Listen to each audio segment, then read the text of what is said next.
hinawakan ng Diyos ang ari-arian.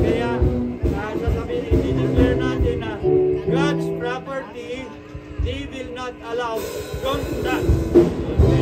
At gagawin durable yung mga parts para hindi suki na pasensya ng Spirit. At ito ay hindi kayang kantiin ay magaganti. Magagamit sa kalayawan.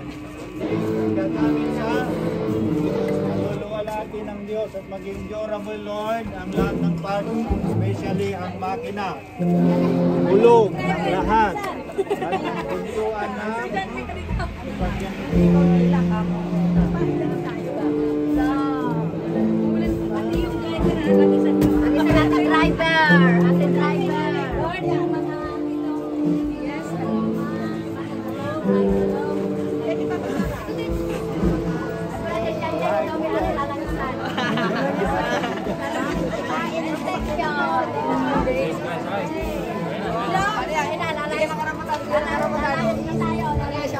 Tara na. Saan tayo pupunta? Ba't may stand dyan? Hindi, parang hindi doon diretso. O, tara na. Tara na tayo. Lord, yung ganito ninyo ng driver. Bigay niya yung fully types niya. Kain.